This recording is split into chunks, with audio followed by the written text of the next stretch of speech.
দর্শক সবাইকে স্বাগত নিউজ 24 দেশ সংবাদ। আপনাদের সঙ্গে পুরো সংবাদ জুড়ে আছি আমি তামিমুর রহমান তন্ময়। বিধিনিষেধ শিথিল হওয়ায় কাল থেকে সারা দেশে দূরপাল্লার বাস, ট্রেন ও লঞ্চ চলাচল শুরু হচ্ছে। প্রায় 3 সপ্তাহ বন্ধ থাকার কারণে সড়কে গণপরিবহন চালুর প্রস্তুতি নিচ্ছেন বাস মালিক শ্রমিকেরা। একই সাথে ধুয়ে মুছে পরিষ্কার করা হচ্ছে লঞ্চ। তবে করোনার সংক্রমণ রোধে স্বাস্থ্যবিধি মেনে চলার জন্য বেশ কিছু নির্দেশনা দিয়েছে সরকার। ব্যুরো প্রতিবেদক ও প্রতিনিধিদের পাঠানো তথ্যচিত্রে ডেস্ক রিপোর্ট। কঠোর বিধিনিষেধ শিথিল হচ্ছে কাল। এদিন থেকে সড়ক, রেল ও নৌপথে আসন সংখ্যার সমপরিমাণ যাত্রী নিয়ে গণপরিবহন ও যানবাহন চলাচল করতে পারবে। রোববার মন্ত্রিপরিষদ বিভাগ থেকে প্রজ্ঞাপনও জারি করা হয়।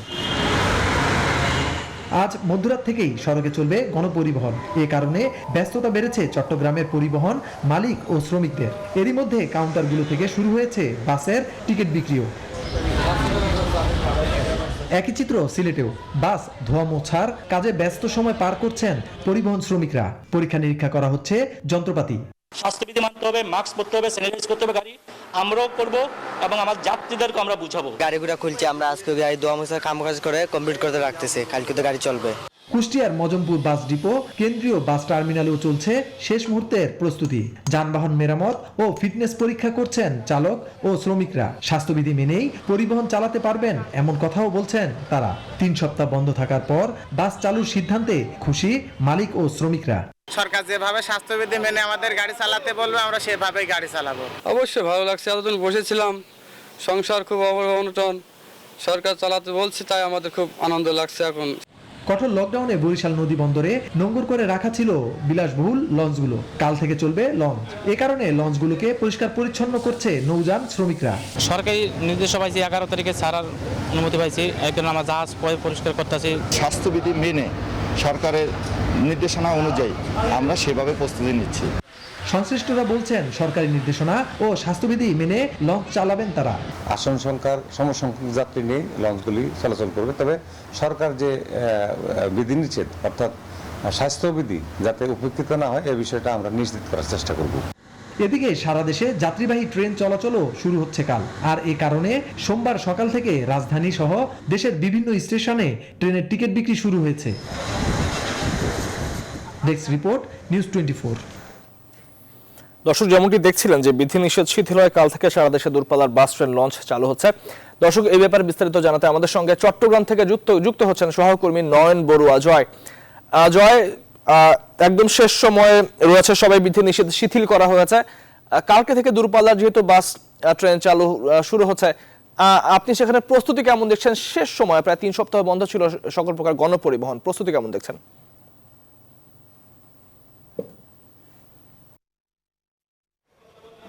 ধন্যবাদ তন্ময়। আপনি দেখতেই পাচ্ছেন যে ট্রেনের যে কাউন্টারগুলো আছে, সেই কাউন্টারগুলো কিন্তু আসলে সকাল থেকে কিন্তু আসলে যারা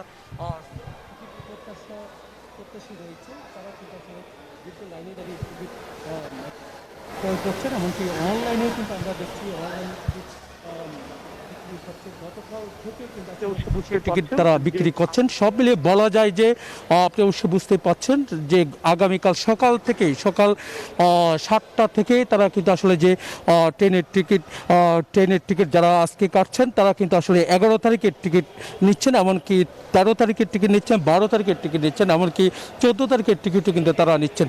সব মিলিয়ে আপনি অবশ্যই বুঝতে পাচ্ছেন ট্রেনগুলো কিন্তু আসলে ধোয়া মোছার যে কাজগুলো আছে সেই কাজও কিন্তু তারা শেষ করেছেন।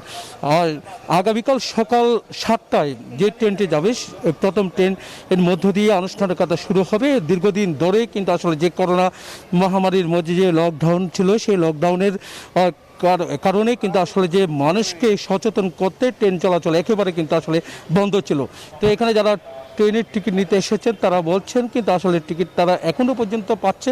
আর কিছুক্ষণ পর কিন্তু আসলে টিকিট যদি বিক্রি শেষ হয়ে যায় তাহলে কিন্তু আসলে টিকিট পাবে না। অনলাইনে আমরা দেখছি এবার শতভাগ টিকিট তারা বিক্রি করছেন, যেহেতু আগামীকাল শতভাগ যাত্রী নিয়ে চট্টগ্রাম থেকে ছেড়ে যাবে ট্রেনটি ঢাকার উদ্দেশ্যে রওনা দেবে সকাল 7টায়। এরপর পরে একের পর এক করে যে নির্ধারিত যে টাইম আছে সেই টাইমের তারা ট্রেনগুলো ছাড়বে বলে আমাদেরকে জানিয়েছেন। এখানে যারা টিকিট নিতে এসেছেন আমি একটু কথা বলতে চাচ্ছি, টিকিট কি সঠিক সময়ে পাচ্ছেন কিনা? জি জি জি। এখানে কি রেট কি একটু বেশি নিচ্ছে? না না, বেশি নিচ্ছে না। আপনি যে টিকিট নিলেন কখনের টিকিট নিলেন? আমি আগামী শুক্রবার টিকিট নিলাম। আমরা আরো কয়েকজনের সাথে একটু কথা বলবো, জানতে চাচ্ছি টিকিট কি নিয়েছেন? না টিকিট আমরা কাউন্টারে যারা দায়িত্ব আছে তাদের সাথে একটু কথা বলতে চাচ্ছি, আপনার সাথে একটু জানতে চাচ্ছি আজকে কয় তারিখে টিকিট দিচ্ছেন? আজকে 14 তারিখে টিকিট দিচ্ছি আমরা, 14 তারিখে। 11 তারিখে টিকিট কখন বিক্রি করেছেন? 11 তারিখ টিকিট গতকালকে দিয়েছি না। 11 তারিখে টিকিট বিক্রি কি শেষ? না আছে, তন্ময়, আপনি অবশ্যই বুঝতে পেরেছেন, আমাদেরকে যেমনটা জানিয়েছেন 11 তারিখের টিকিট কিন্তু আসলে বিক্রি শেষ। আগামীকাল সকাল 7টায় থেকে কিন্তু ট্রেন চলাচল শুরু হবে। তেমনিভাবে যে বাসগুলো আছে সেই বাসগুলোতে কিন্তু আসলে যারা চট্টগ্রাম থেকে ঢাকা বা অন্যান্য জায়গায় যাবে তারাও কিন্তু আসলে সেখানে ভিড় করছেন। এই ছিল আমার এখানকার সর্বশেষ। ফিরে যাচ্ছে স্টুডিওতে তন্ময়ের কাছে। নয়ন বরাল জয়, আপনাকে ধন্যবাদ চট্টগ্রাম থেকে যুক্ত হবার জন্য। এদিকে পদ্মা সেতুর পিলারে রোরো ফেরি বীরশ্রেষ্ঠ জাহাঙ্গীরের ধাক্কার কারণ হিসেবে ইংল্যান্ড মাস্টার অফিসার ও হুইল সুকানির অদক্ষতাকে দায়ী করছে বিআইডব্লিউটিসি। আজ সংস্থার এক আদেশে ইংল্যান্ড মাস্টার অফিসার দেলোয়ারুল ইসলাম ও হুইল সুকানি আবুল কালাম আজাদকে সাময়িক বরখাস্ত করা হয়। এই ঘটনার কারণ খতিয়ে দেখতে বিআইডব্লিউটিসির কারিগরি বিভাগের পরিচালক মোহাম্মদ রাশেদুল ইসলামকে আহ্বায়ক করে 5 সদস্যের তদন্ত কমিটি গঠন করা হয়েছে। কমিটিকে আগামী 3 কর্মদিবসের মধ্যে পূর্ণাঙ্গ সরেজমিনের প্রতিবেদন সংস্থার চেয়ারম্যানের কাছে জমা দিতে বলা হয়েছে। এদিকে স্রোতের তীব্রতা নিয়ন্ত্রণে না আসা পর্যন্ত বাস ট্রাক পারাপার করা হবে না শিমুলিয়া বাংলাবাজার রুটে, এমনটা জানিয়েছে নৌ পরিবহন প্রতিমন্ত্রী খালিদ মাহমুদ চৌধুরী। যাত্রীবাহী বাস, অ্যাম্বুলেন্স ও জরুরি পণ্যবাহী যান পারাপার হবে পাটুরিয়া দৌলতদিয়া ঘাট দিয়ে। সচিবালয়ে এক জরুরি বৈঠকে তিনি এসব কথা জানান। স্রোতের তীব্রতা নিয়ন্ত্রণ না আসা পর্যন্ত এই রুটে ভারী যানবাহন ফেরি চলাচল করবে না। এখানে হালকা যে সকল যানবাহন আছে এবং জরুরি ভিত্তিতে যেগুলো আছে, যেগুলো অ্যাম্বুলেন্স, প্রাইভেট কার, এই ধরনের যানবাহন ফেরিতে পারাপার করা হবে। এবং পণ্যবাহী এবং যাত্রীবাহী জন্য আমরা ডেডিকেটেড, সেটা হচ্ছে পাটুরিয়া এবং দৌলতদিয়া, সেখানে ফেরির সংখ্যা বাড়ানো হবে। এবং আমরা পণ্যবাহীর জন্য চাঁদপুরে যে হরিণা এবং শরীয়তপুরে যে আলুবাজার, সেখানে আমাদের ফেরির সংখ্যা বাড়িয়ে দেওয়া হবে। দেশের বিভিন্ন জেলায় করোনায় আক্রান্ত মৃত্যুর হার কিছুটা কমলেও সংক্রমণ নিয়ন্ত্রণে আসেনি। গেল 24 ঘন্টায় করোনা ও উপসর্গে দেশের কয়েক জেলায় প্রাণ হারিয়েছেন 120 জন। রাজশাহী মেডিকেলের করোনা ওয়ার্ডে করোনা উপসর্গে 21 জনের মৃত্যু হয়েছে। বরিশালে 2 হাসপাতালের করোনা ওয়ার্ডে 9 জনের মৃত্যু হয়েছে। এছাড়াও ময়মনসিংহ মেডিকেলে 15, মানিকগঞ্জে 7, চট্টগ্রামে 10, কুষ্টিয়ায় 9, যশোরে 3, ফরিদপুরে 7, চুয়াডাঙ্গায় 6, চাঁদপুরে 3, নোয়াখালীতে 2, দিনাজপুরে 4, বগুড়ায় 8, ঝিনাইদহে 6 এবং সাতক্ষীরায় 3 জন মারা গেছেন। তবে হাসপাতালগুলোতে কমেনি রোগীর চাপ। কোনো কোনো হাসপাতালে সাধারণ শয্যা আইসিইউ সংকট দেখা দিয়েছে।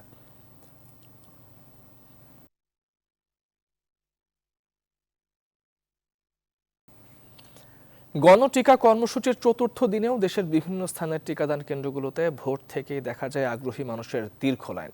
চট্টগ্রাম সিটি কর্পোরেশন এলাকা ও উপজেলার বিভিন্ন ইউনিয়নে 326টি কেন্দ্রে করোনার গণটিকাদান কার্যক্রম চলছে। তবে চট্টগ্রাম মেডিকেল কলেজ হাসপাতাল কেন্দ্রে উপচে পড়া মানুষের ভিড় ছিল। টিকা নিতে এসে নানা অব্যবস্থাপনা, বিশৃঙ্খলার অভিযোগও করেছেন অনেকে। প্রচুর মানুষের সমাগমে সব কেন্দ্রেই কম বেশি উপেক্ষিত করোনার স্বাস্থ্যবিধি। প্রতিটি টিকা কেন্দ্রে 350 মানুষের টিকা দেওয়ার কথা থাকলেও তার চেয়ে কয়েক গুণ বেশি মানুষ জড়ো হন। এদিকে রাজশাহীতে টিকার মজুদ শেষ হয়ে যাওয়ায় প্রথম ডোজের টিকাদান কার্যক্রম স্থগিত হয়েছে, তবে দ্বিতীয় ডোজের টিকাদান চলছে।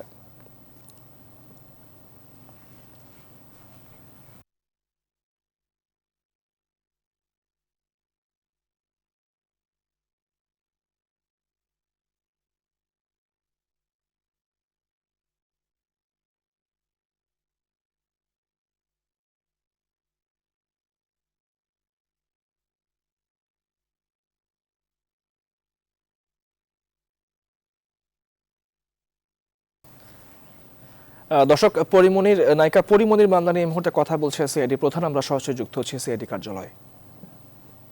অধিকাংশ মামলা টাইম বাউন্ড, নির্দিষ্ট সময়সীমার মধ্যে ইনভেস্টিগেশন শেষ করতে হবে। আমরা চেষ্টা করব যে নির্দিষ্ট সময়সীমা আছে, এই সময়সীমার মধ্যে আমাদের সবগুলো কাজ শেষ করার জন্য। কিন্তু যেহেতু এখনও সবগুলো পয়েন্ট আমাদের ক্লিয়ার হয় নাই, আরও কিছু আমাদের ক্লিয়ার করার প্রয়োজন আছে। সবগুলো ডিভাইসের ফরেন্সিক এখনও শেষ হয় নাই, চলমান আছে। কিছু কেমিক্যাল রিপোর্টের জন্য আমরা অপেক্ষা করছি, রিপোর্টগুলো আমরা হাতে পাইনি। সবগুলো যখন আমরা হাতে পাবো তখন কিন্তু আমরা আপনাদেরকে একটা পূর্ণাঙ্গ চিত্র দিতে পারবো, এবং সেইভাবে আমরা কিন্তু সেইভাবে সব কিছু পূর্ণাঙ্গ করে তখন আমরা পুলিশ রিপোর্ট যেভাবে সাবমিট করতে হয় কোর্টে আন্ডার সেকশন 173 অফ সিআরপিসি সেভাবে আমরা কোর্টে সাবমিট করব। এখন আমাদের কাছে যে অংশটুকু আছে, খণ্ডচিত্র আছে, এই অংশটুকু আমরা এখনো শেষ করার জন্য আমাদের আরও কিছু সময়ের প্রয়োজন। তবে এর মধ্যে আমরা আবার বিভিন্ন রকমের অনলাইন সোশ্যাল মিডিয়াতে এবং বিভিন্ন রকমের ইলেকট্রনিক প্রিন্ট মিডিয়াতেও আমরা দেখেছি বিভিন্ন নাম আসছে। আমি রিকোয়েস্ট করব যে তদন্ত শেষ যখন হবে আমরা আপনাদেরকে জানাবো। যদি এরকম খণ্ডচিত্র আসে তাহলে এটাতে অনেকে কনফিউজড হবে, অনেকের সম্মানহানি হবে, অনেকের মধ্যে বিভ্রান্তির সৃষ্টি হবে। আপনারা আমাদের তদন্তের ক্ষেত্রে আমি সবসময় দেখেছি ইলেকট্রনিক প্রিন্ট মিডিয়া থেকে আমরা অনেক সাহায্য পাই। আপনাদের অনেকের কাছ থেকে আমরা অনেক ইনফরমেশন পেয়েছি, সেগুলো আমরা যাচাই বাছাই করে অনেক কিছু আমরা ঠিক পেয়েছি, আবার অনেক কিছু আমরা ঠিক যেভাবে আসছে সেভাবে পাইনি। তো আমি আপনাদের মাধ্যমেও আবার রিকোয়েস্ট করতে চাই যে আমাদেরকে একটু সময় দেন, কারণ এই কাজগুলো আপনারা জানেন একটু সময়ের প্রয়োজন আছে। আমার ফরেন্সিক রিপোর্টগুলো প্রয়োজন আছে, জিজ্ঞাসাবাদের প্রায় শেষ পর্যায়ে আমাদের আরও কিছু ডাউট আছে, এগুলো ক্লিয়ার করার প্রয়োজন আছে।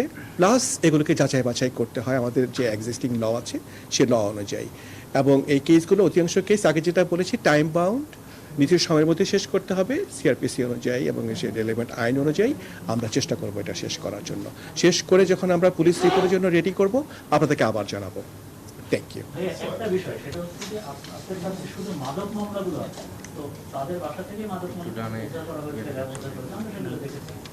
তাহলে এই যে গাড়ি দর্শক, পরিমনির্মাণ নিয়ে সিআইডি প্রধান ব্রিফ করছিলেন সিআইডি কার্যালয়ে, আমরা সরাসরি যুক্ত হয়েছিলাম। সেখানে যাচ্ছে পরবর্তী সংবাদে। কক্সবাজারের উখিয়া ও টেকনাফের 34টি রোহিঙ্গা ক্যাম্পে আজ থেকে করোনা টিকাদান কর্মসূচি শুরু হয়েছে। কক্সবাজার শরণার্থী ত্রাণ ও প্রত্যাবাসন কমিশনার কার্যালয়ে অতিরিক্ত কমিশনার শামসুদ দোজা নয়ন জানান, সকাল 10টা থেকে 34টি রোহিঙ্গা ক্যাম্পে 56টি কেন্দ্রে টিকা দেওয়া হয়। প্রথম দফায় 55 বছরের বেশি প্রায় 48,000 রোহিঙ্গাকে টিকা দেওয়া হচ্ছে। প্রত্যেক কেন্দ্রে 2 জন প্রশিক্ষিত টিকাদানকারী ও 3 জন স্বেচ্ছাসেবকের দায়িত্ব পালন করছেন।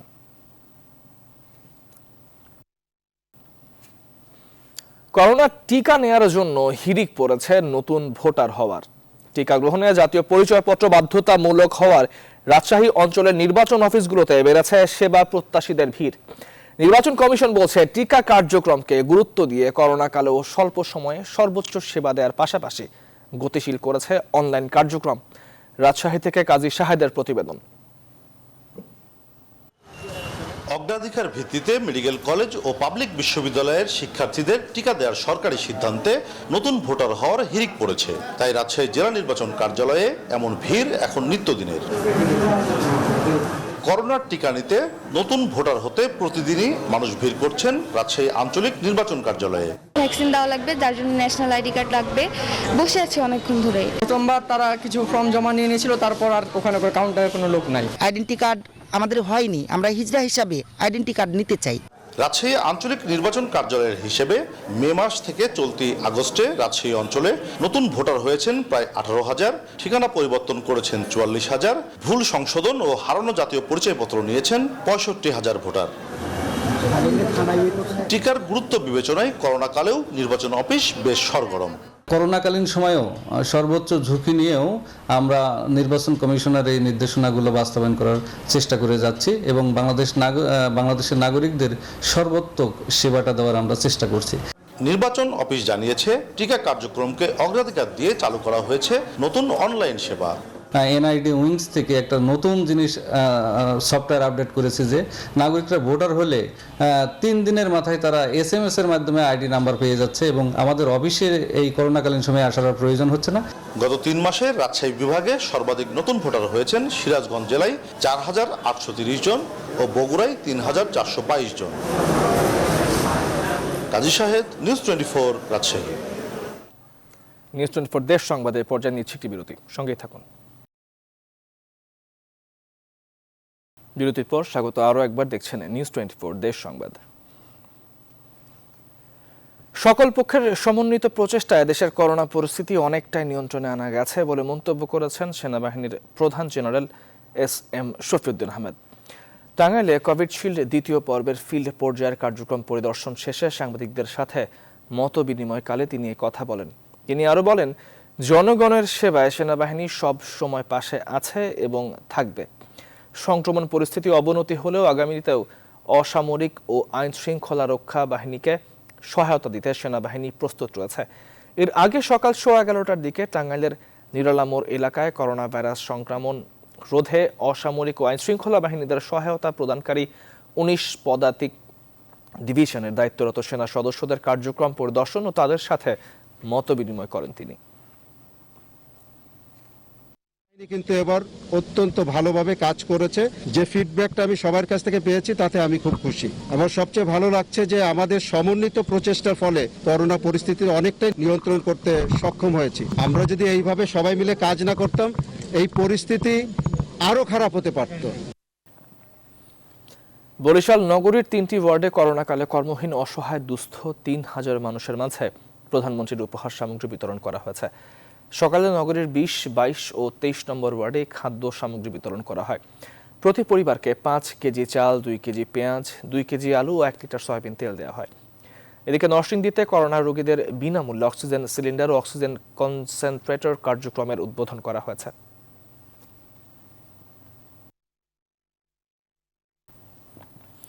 সাম্প্রদায়িক সম্প্রীতি নষ্ট করার উদ্দেশ্যে নারায়ণগঞ্জের শ্মশানের মাটি কবরস্থানে ফেলা হয়েছে বলে মন্তব্য করেছেন সংসদ সদস্য শামীম ওসমান।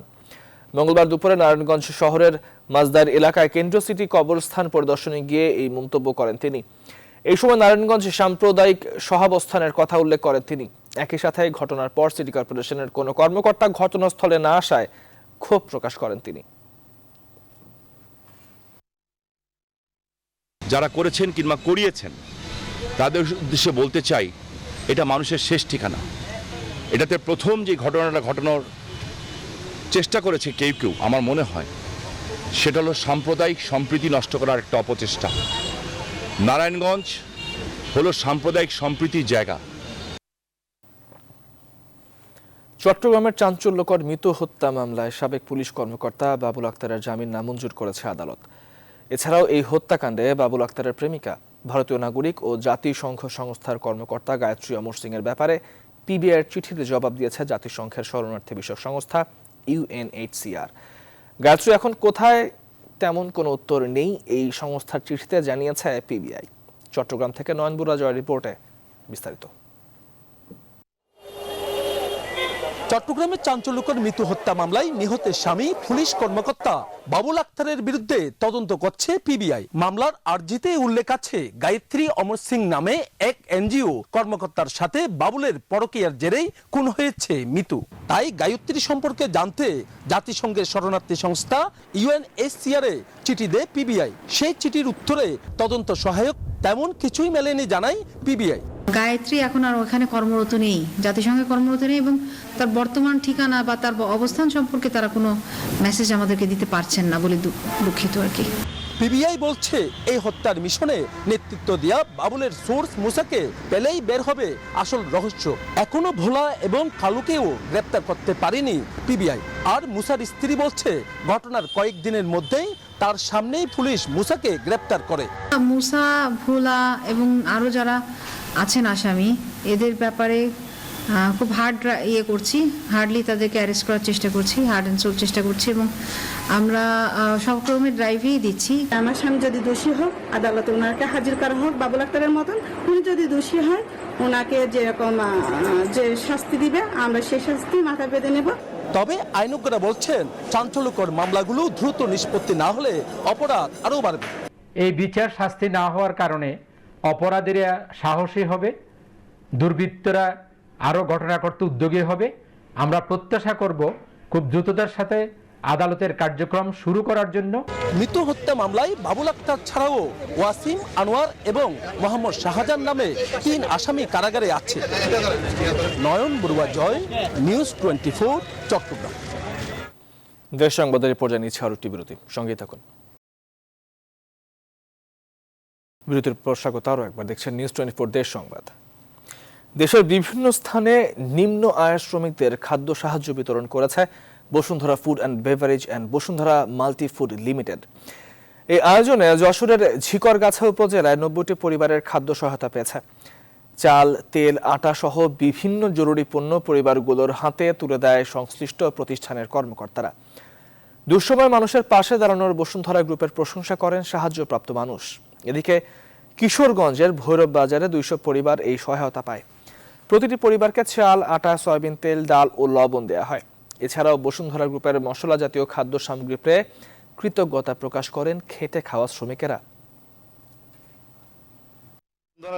ধন্যবাদ যে আমাদের ত্রাণ দিচ্ছে, আমাদের উপকার হচ্ছে। আমরা কাজ কাম নেই এখন, তাই আমার কাছে উপকার হচ্ছে। বসুন্ধরা ত্রাণ পেয়ে হলে কোম্পানিকে ধন্যবাদ। ঠিক আছে, এই যে ত্রাণ দিল এর জন্য আমরা মনে করেন 3-4 দিন যাক আমাদের ফ্যামিলি চলবে। সাতক্ষীরার কলারোয়ায় প্রধানমন্ত্রী শেখ হাসিনার গাড়ি বহরে হামলা মামলার সাজাপ্রাপ্ত আসামি ইয়াসিন আলীকে গ্রেপ্তার করেছে পুলিশ। আজ সকালে কলারোয়া উপজেলার 4টা গ্রাম থেকে তাকে গ্রেপ্তার করা হয়। কলারোয়া থানার অফিসার ইনচার্জ মীর খায়রুল কবির জানান, সাজাপ্রাপ্ত আসামি ইয়াসিন আলী দীর্ঘদিন পলাতক ছিলেন। গোপন সংবাদের ভিত্তিতে তাকে গ্রেপ্তার করা হয়। 2002 সালের 30 অগস্ট সাতক্ষীরার কলারোয়ায় আওয়ামী লীগ সভানেত্রী শেখ হাসিনার গাড়িবহরে হামলা চালায় তৎকালীন ক্ষমতাসীন বিএনপির নেতাকর্মীরা। ওই মামলায় সাতক্ষীরা 1 আসনের সাবেক সাংসদ ও জেলা বিএনপির সাবেক সভাপতি হাবিবুল ইসলাম হাবিব সহ 34 জন দণ্ডপ্রাপ্ত হয়ে বর্তমানে কারাগারে রয়েছেন। একদিকে মুরগির খাবারের দাম বেশি, অন্যদিকে দীর্ঘ লকডাউনে বেচা বিক্রি পুরোপুরি বন্ধ। টানা লোকসানে একের পর এক বন্ধ হয়ে যাচ্ছে পোল্ট্রি খামার। উৎপাদন খরচের সঙ্গে বিক্রয় মূল্যের সমন্বয় না করা হলে টিকে থাকতে পারবেন না বলে জানিয়েছেন খামারিরা। বিস্তারিত জাহিদুজ্জামানের প্রতিবেদনে। কুষ্টিয়ার কবুরহাটের গিয়াসউদ্দিন 1 বছরে 3 বার লোকসান খাওয়ায় ফাঁকা হয়ে গেছে তার মুরগির খামার। 15 লাখ টাকা লোকসানে শেষ হয়েছে পুঁজি। বাড়ির কবুতর নিয়ে রেখেছেন ফাঁকা খামারে। সেট করছি আমার হলো 3300 স্কয়ার ফিট, প্রায় 5 লক্ষ টাকা খরচ করছি। তারপরে 3-4 বার করে মার খেলাম। মার খাওয়ার কারণে আমি একদম নিঃস্ব। গিয়াসউদ্দিনের মতো হাজার হাজার ক্ষুদ্র খামারের একই অবস্থা। লকডাউনে যানবাহন, হোটেল, রেস্টুরেন্ট, হাটবাজার ও অনুষ্ঠান বন্ধ থাকায় মুরগির বিক্রি কমে গেছে, পড়ে গেছে দাম। বিশেষ করে সোনালী মুরগির দাম কমেছে অস্বাভাবিক হারে। লকডাউনের কারণে আমাদের পার্টিপত্র আমাদের এলাকায় আসতে পারে না, হোটেল কারখানা খোলা নাই, কোনো বড় অনুষ্ঠান নাই, আপনার আছে বড় রেস্টুরেন্টে আমাদের মাল যায় না। 80 পিস মুরগি নিল 150 টাকা কেজি, যে মুরগি ছিল 300 টাকা কেজি। প্রণোদনা বা ঋণের ব্যবস্থা করলেও ক্ষতিগ্রস্ত এসব খামারিদের রক্ষা করা সম্ভব নয় বলছেন তাদের নেতা। উৎপাদন খরচের সঙ্গে দামের সমন্বয় করার তাগিদ দেন তিনি। সরকার প্রণোদনা বা লোন দিয়ে আমাদেরকে ব্যবসায় আবার নতুন উদ্যমে আমরা ব্যবসায় গেলাম, কিন্তু ব্যবসায় যাওয়ার পরে যদি আবার বাজারে আমরা উৎপাদন এবং বিক্রির বিষয়টা অনেক তারতম্য থেকে যায়, তাহলে কিন্তু আমরা ক্ষতিগ্রস্ত থেকে যাব। মধ্যবিত্তরা আর্থিকভাবে বিপর্যস্ত থাকার কারণে এই সংকট সৃষ্টি হয়েছে বলছেন জেলা প্রাণী সম্পদ কর্মকর্তা। মধ্যবিত্ত বা নিম্নমধ্যবিত্তরাই পোল্ট্রি মুরগি খায় বেশি, তাদের কাছে টাকা নাই। ক্রেতা কিন্তু আমার উৎপাদন কিন্তু ঠিক আছে, বিক্রি করতে হচ্ছে, বাজারে ক্রেতা কম, সেই মতো কারণেই দাম কমে গেছে।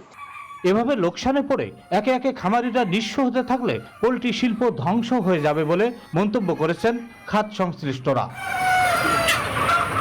জাহিদুজ্জামান, নিউজ 24, কুষ্টিয়া।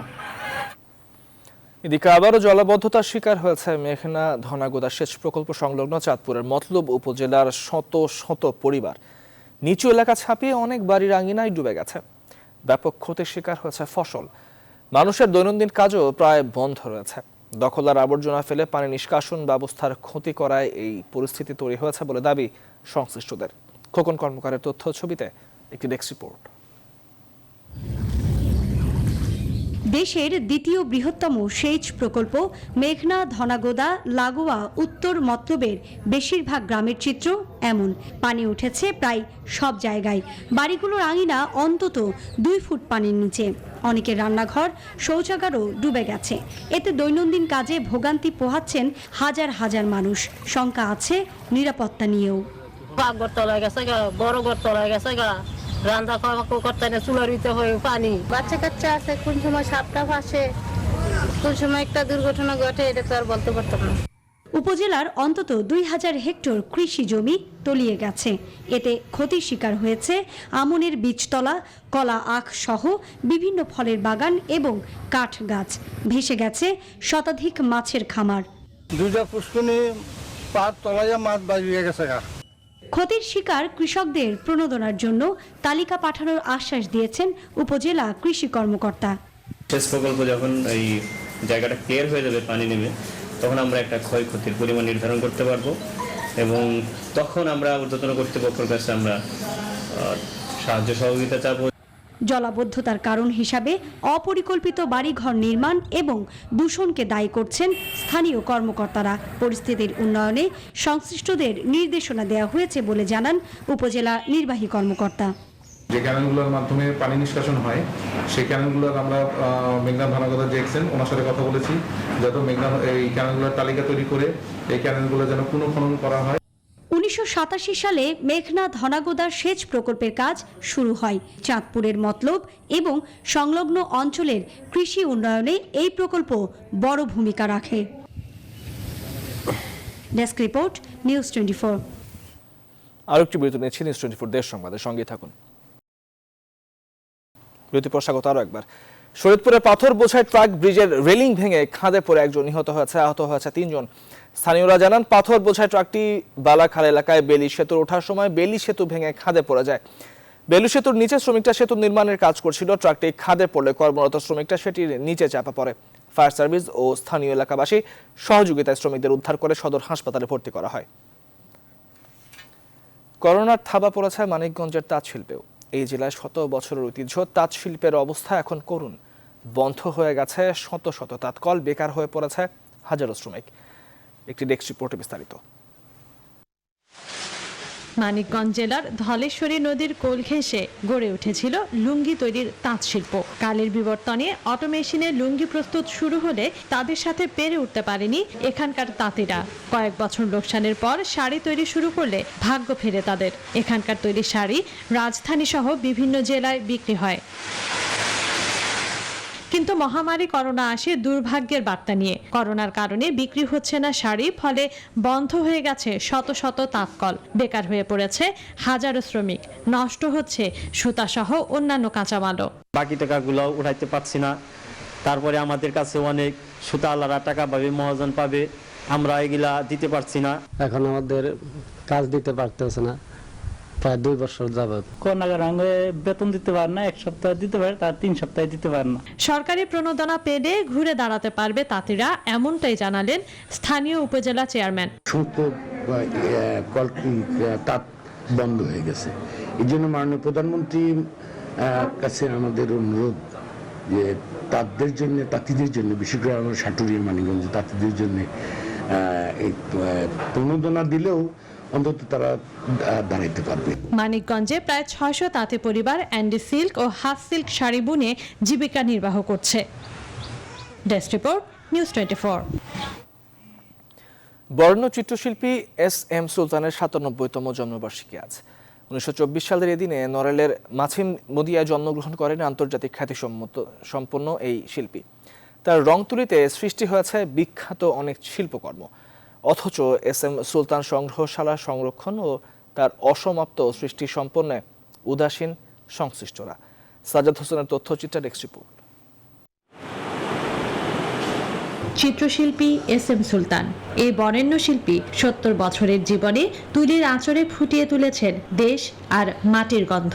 ঘামে ভেজা মেহনতি মানুষের সঙ্গে নিজেকে একাকার করে সৃষ্টি করেছেন বিশ্বখ্যাত সব চিত্রকর্ম। 1924 সালের 10 আগস্ট নড়াইলের মাছিমদিয়ায় জন্মগ্রহণ করেন আন্তর্জাতিক খ্যাতিসম্পন্ন এই চিত্রশিল্পী। আজ তার 97তম জন্মবার্ষিকী। শিল্পী সুলতানের মৃত্যুর পর 2006 সালে তার বাসভবনকে ঘিরে গড়ে তোলা হয়েছিল SM সুলতান স্মৃতি সংগ্রহশালা। এখানে রয়েছে সুলতানের চিত্রকর্ম সহ ব্যবহৃত জিনিসপত্র। পর্যটকদের পদচারণায় মুখর থাকত এই সংগ্রহশালাটি।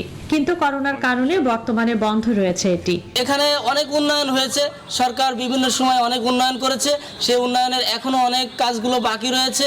অনেক দর্শনার্থী আসতো, কিন্তু এই করোনা পরিস্থিতিতে দর্শনার্থী এখন আসে না। এদিকে 2018 সালের জুনে সুলতানের ভ্রাম্যমাণ শিশু স্বর্গ দ্বিতলা নৌকার পাশে চিত্রা নদীর পাড়ে শুরু হয়েছিল ঘাট নির্মাণের কাজ, কিন্তু 3 বছরের বেশি সময় ধরে তা বন্ধ রয়েছে।